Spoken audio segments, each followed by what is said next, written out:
In the thick forests of northwestern Arkansas, where the Ozark Mountains cradle the state in rocky silence, lies a place whispered about in hushed tones: Devil's Den State Park. This isn't just any forest. It's a place wrapped in layers of folklore, fear, and unanswered questions. Among its jagged cliffs and deep ravines, campers go missing, strange lights are spotted in the sky, and chilling legends echo through the trees. But one story stands above the rest. A real case, a real man, and decades later, still, no one knows what really happened. Devil's Den State Park was established in the 1930s, a New Deal project meant to give work to the unemployed. But long before tourists hiked its winding paths, the land had a much darker history. Native American tribes once called this area sacred, both feared and respected for its unpredictable forces. Over the years, hikers and campers began reporting strange phenomena: missing time, disorientation, even mysterious animal behavior. But it wasn't until one night in 1977 that the legend truly became a modern mystery. And what he remembered didn't make any sense. In June of 1977, two friends, Terry Lovelace and Toby, both active-duty Air Force personnel, decided to take a weekend camping trip. They were stationed at Whiteman Air Force Base in Missouri, but wanted to escape for a few days into the wilderness. They chose Devil's Den State Park, remote, scenic, and, at the time, largely undeveloped in some parts. Instead of using an official campsite, they picked a high plateau far from the trail, a place they believed would give them peace and privacy. That first night seemed perfect. They made a fire, talked, and enjoyed the quiet. But sometime after midnight, everything changed. The air grew heavy. The woods went quiet. Not a single cricket or owl, just silence. Then they noticed strange lights in the sky, triangular, hovering, and completely silent. Frozen with fear, they remembered feeling paralyzed, as if something was controlling them. They woke up the next morning in their tent, confused, disoriented, and with hours of missing time. They woke up the next morning in their tent, confused, disoriented, and with hours of missing time.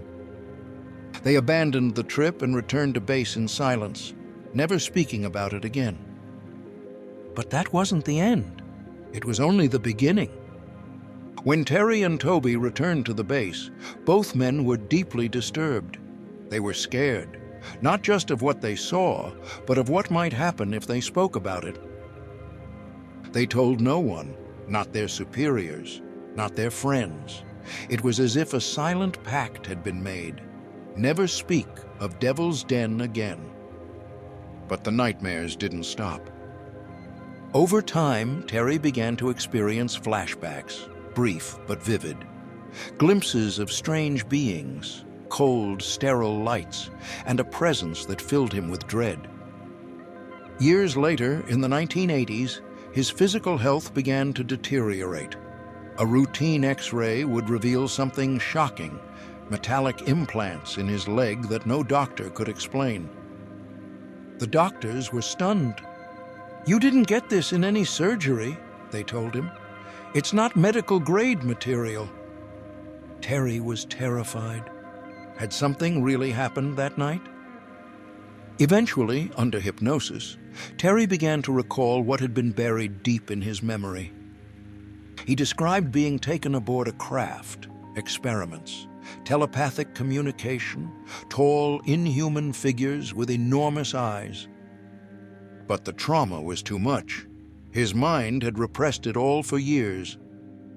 Toby, on the other hand, refused to talk. He wanted no part of it, ever again. Eventually, they lost contact.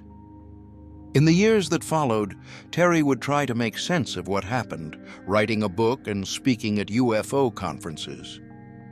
But even with all his efforts, the question remains: was it a military cover-up, A psychological break?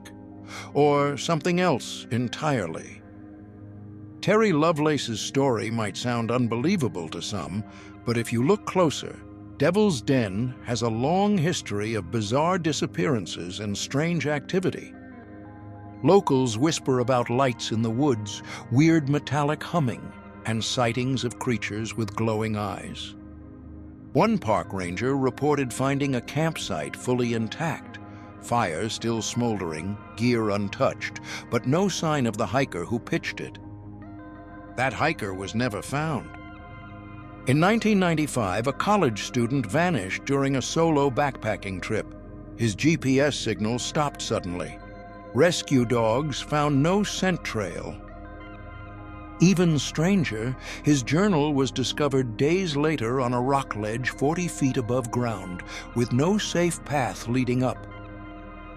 How did it get there? Reports from campers talk about losing hours of time, waking up miles from their tents, or seeing strange fog that moves against the wind. Some claim to have seen a triangular craft hovering silently above the trees, just like Terry described. Is it mass hysteria, a geological anomaly, or something that defies explanation? Whatever it is, Devil's Den continues to collect stories that never get closure. When you strip away the fear and speculation, 3 major theories emerge from the Devil's Den case. The first and most controversial is alien abduction. Terry Lovelace's hypnotic recall, physical injuries, and the foreign implant discovered in his leg all seem to support this idea. Experts in the UFO field point to the triangle-shaped craft, telepathic communication, and paralysis as hallmarks of reported alien encounters. But skeptics argue that memory under hypnosis isn't reliable.